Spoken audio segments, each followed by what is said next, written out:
up on one of Brian's phrases, the appropriate technological and security measures to prevent data breaches and how to achieve that. That's sort of where we're heading next, as well as back into the area of cyber threats, because we're looking at a world where the handling of information, the transferring of information has changed radically to a situation where, for example, to take Dave's phrase, we take all of our crown jewels and put them in one place to be attacked.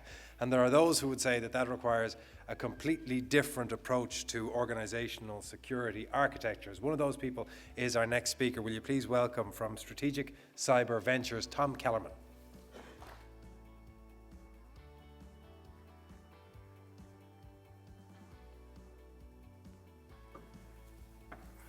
Thank you for having me. Ronan, I appreciate the opportunity to address this esteemed audience. You can turn the lights down a little bit.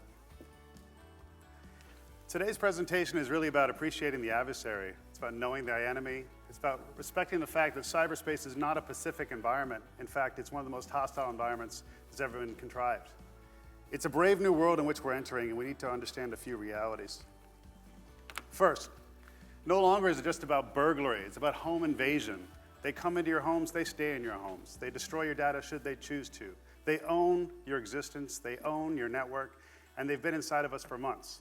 According to the most significant studies in the area, the adversary has been inside most of our networks for over 5 months' time. And the real question is, how do we solve that problem? In addition, though, we need to recognize that the environment has become more punitive, more hostile, and more destructive. More and more epidemics of wiper malware and destructive payloads are being unleashed. In fact, Trend Micro released a study a year ago denoting that 40% of the critical infrastructures in the Western Hemisphere had dealt with delete and destroy attacks that year, none of which was reported because it's taboo. The dimensions are changing. More and more criminals are migrating online. Interpol noted that street crime went down 10% last year. That's not because more people are going to church. We also have to acknowledge that all these nation states, every single nation state in the world has created a cyber division within their military geared towards not just espionage, but escalation of asymmetrical warfare and combat. And we're seeing more and more of these manifestations by the overt nature of Russian impunity in American cyberspace, coupled with overt acts by the Iranians and the Syrian Electronic Army. The biggest problem is the governments can't save you. This is the wild, wild west, as they refer to in the US. The government will not save you. They don't have the capacity, the bandwidth, or the authorities internationally to save you. You're on your own when it comes to establishing the security of your data and having and maintaining the privacy and security of your customers' networks. We need to respect the fact that we need to build greater communities based on comparative effort and reputational management, but shared risk is impossible in this environment. In fact, we're dealing with more and more of a cyber insurgency than a cyber war.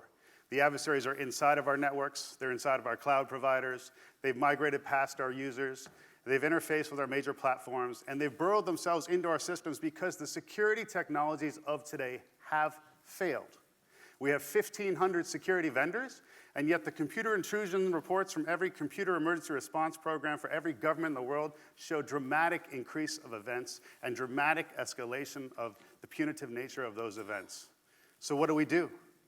Well, we need to respect the adversary. First and foremost, we need to realize that we've been playing checkers and they've been playing chess. We have yet to actually create a knight's fork on this chessboard. We've yet to understand what's an important piece on the board for the adversary when they target our systems. We must spin the chessboard and allow offense to inform our defense. To do that, we need to understand how they organize. A true economy of scale has been developed that has been burgeoning in the dark web for years. For those of you who don't understand what the dark web is, it is basically the majority of the internet is comprised of what's called the deep web, which is not queryable and not associated with a known domain that you know. The dark web are these forums that have been built around bulletproof hosts that provide the criminal hideouts of the world for the distribution of national secrets, child pornography, and your intellectual property.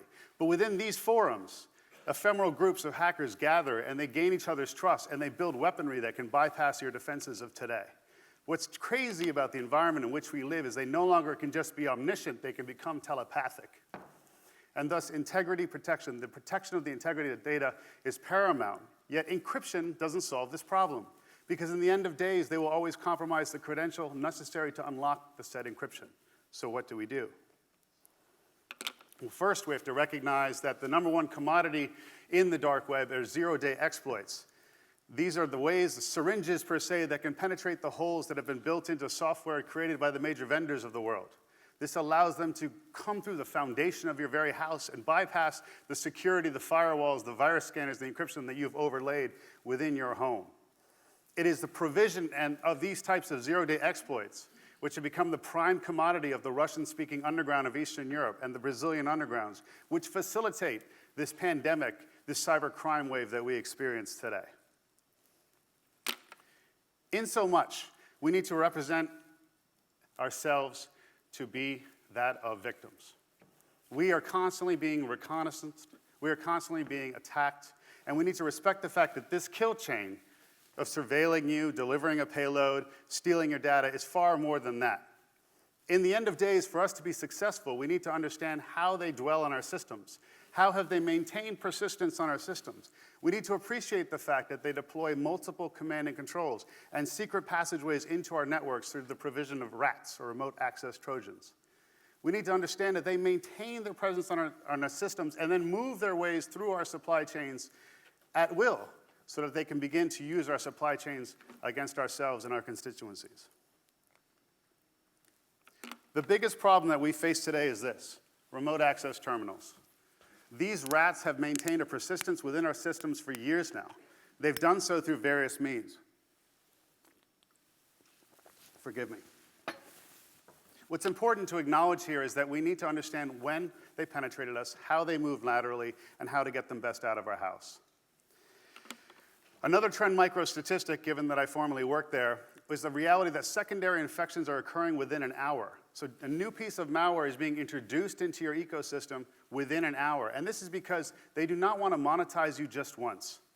It's not a question of just stealing that information or that piece of data that they required when they came through the door. It's not just a singular hacker, it's a crew. And they monetize you in different ways. After I steal the data that I want from you, maybe I'll take your mail server and attack your constituency from business email compromise attacks. Maybe I'll turn your website against its visitors through a watering hole attack. But the reality is I inevitably will use your brand against those whom you trust and who trust you. And it's this second and tertiary schemes of monetization that we must be aware of, because it's for that very reason that they maintain backdoors in systems, and it is for that very reason that the sale of owned systems into critical infrastructures is of paramount importance to the economy of scale that is the dark web. What I've noted through my work in the security community for 19 years now is that attacks have become more punitive. More and more destructive attacks are being used as counter-incident response. As we modernize and become more effective in our incident response, in our orchestration, in our reaction to the adversary, as we deploy technologies like FireEye to terminate command and control because they have a footprint on our system, they become angry. If you were to wake up in the middle of the night to hear someone in your house and to scream out, "I know you're there, I'm calling the cops," you're making an assumption that you've scared them. You're making an assumption that this adversary will leave your home. You're making an assumption that's critically flawed. In today's environment, they might choose to set your house on fire, which is why you're seeing more and more wiper malware and more ransomware being deployed not as part of extortion or for the proceeds of criminal gain, but for the fact that it's counter-incident response driven. Underneath those tactical shifts, we must respect that geopolitics now serves as a harbinger for cyber attack. The Russians have two strategic imperatives: to fracture NATO and to fracture the EU. And you will see more and more significant, systemic, critical attacks against your infrastructures and your supply chains in the coming years for those very purposes. Operation Pawn Storm has been going on now for 7 years, but it really dramatically increased 4 years ago. What made this interesting, and this is Trend Micro research again, in that they use cyber criminals as part of cyber militias to attack those who espoused rhetoric that was contrary to their positions or to their position in history for that matter. They burrowed into systems. For example, in Washington, D.C., everyone talks about the DNC attack or the attacks on the election in the U.S. They actually targeted the 2,300 most powerful people in Washington, D.C. and their spouses and their lovers. And they did so with a payload called X-Agent malware that compromised iOS devices without being jailbroken. And what was unique about this payload was it turned on the microphone based on location and calendar settings. And what's unique about this payload is any one of you right now can download it and leverage it against someone who bothers you in your world. This is what's changed. We need to expect these types of infiltrations into our ecosystems, and in doing so, be predictive with our response. The dangerous attack trends of this year will be the following. More and more of our websites will be used to target those people who implicitly trust our brand. More and more will business email compromise not just be used against us to transfer money out of our accounts, but be used by our adversaries from our mail servers to attack our constituencies. More and more web services attacks and attacks on SaaS. More and more mobile attacks that are leveraging proximity settings, i.e. turning on the microphone and taking recordings of what occurs in that location or calendar setting. And more denial of service attacks will be used as a smokescreen, much like I might want to set your front yard on fire while I break in through the kitchen window. So what do? That was great, Tom. Thank you for that. What do? Well, I'm sorry for those of you who believe in ISO, but it's failing. Okay, and so is the NIST framework. They're failing. They're based upon an adversary of 10 years ago. They're based upon a perimeter defense methodology or a castle-like infrastructure that cannot defeat the type of kill chain that I've described to you today. We need to actually change the architectural model of cybersecurity away from a castle and towards that of a supermax prison. The most robust prison in the United States was developed not just by architects, but by psychologists to create a control cell unit environment where the prisoner was always situationally unaware of their environment. Should they ever escape their cell, they would have no clue where to go. Who breaks into prisons? Nobody. How do we force the adversary to become resource constrained? How do we detect, deceive, divert, and contain an adversary unbeknownst to the adversary through cyber means? I would suggest to you that we need to move to the mantra of intrusion suppression. It's more important about stopping things from leaving your network than stopping things that are entering your network. We need to do a better job of information supply chain oversight, but it's not just based on checklists, et cetera, et cetera. We need to understand where our data ends and begins, but most importantly, we have to understand the stages of attack, and the number one thing the hacker will do besides setting up a backdoor will be to compromise legitimate credentials, escalate privileges, and maintain persistence in your infrastructure. To achieve that, this is actually the image of the greatest prison in the United States, where all the sociopaths and mass murderers and bombers in the US are held. It's in Colorado. It's in the middle of the desert. The reason for that is under the Geneva Convention, you're supposed to go outside for an hour a day. See the sun. So you stare straight up at the blue sky that's always blue, the same blue you've seen before. You move between the cell blocks, the various prison units, through a tunnel. You never deal with the same guard more than once per month. And you're always situationally unaware. It is with this construct that we need to build out cybersecurity of the future, because it will be not only an effort to preserve and manage risk, but to preserve brands and to provide for greater brand protection.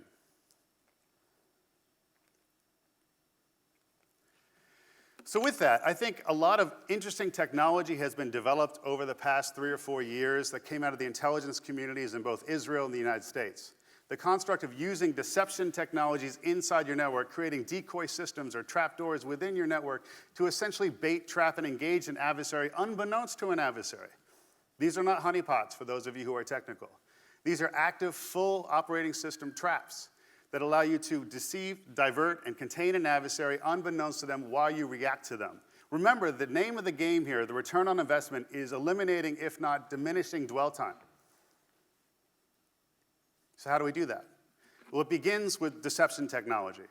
It also relates to the conversation we had earlier about Watson, the applicability of artificial intelligence. We need to understand, is it one adversary in our infrastructure or multiple? How are they moving laterally? Where else have they moved in my home? What other doors have they unlocked? What other secret passageways have they put in? How are we actually discerning where else this phenomenon relates to compromises within our infrastructure and how that relates to the outside world? And how do we become predictive with that response? It's essential that we begin with the who, what, and where, but it all starts from the why. And the capacity of this infiltration is apparent to us. From my humble perspective, intrusion suppression is best suited when you deploy things like a deception grid, when you apply user entity behavior analytics, when you utilize adaptive authentication to train credentials on the fly and escalate them up based on the fact that they might have been compromised. to use things like memory augmentation to hunt the adversary in real time. So at a minimum, your lawyers have recourse, or at a minimum, various law enforcement organizations can leverage the attribution that you've proven through your exercises. And then lastly, it's about a corporate decision internally, about when you will actively pursue a methodology like active response. What I challenge you here with today is simply this, that the game has changed. We have to begin to play chess. We have to create a knight's fork on the table. Not all the armies in the history of the world can stop an idea whose time has come. And that idea, my friends, is intrusion suppression. I would also challenge you with the following to bring back to your boards and senior management. This is not a technology issue or a security issue, an American issue or a risk issue anymore. This is brand protection. And with that, I'll leave you with a few thoughts. My predictions for the year are the following. The Pawn Storm campaign, which utilizes cyber militias, will expand into the European Union dramatically. It will begin in earnest with tampering with the French and German elections, but will expand into the supply chains of the critical infrastructures, operators, and owners that are sitting here today. And it will dramatically increase because of the geopolitical tension of whatever is going to occur in the Baltics in the coming months. AQAP, Al-Qaeda of the Arabian Peninsula, will become much more technically sophisticated, and you'll see more and more cyber attacks originating from this group specifically. More and more disillusioned Europeans and Americans will turn towards hacking and downloading exploit kits for the purposes of activism and hacktivism, but to utilize destructive malware, not just to change the content of websites. And lastly, I think destructive attacks are here to stay. They represent the new normal. And with that, I thank you for your patience, and I thank you, Ronan Murphy, for having this event. Thank you.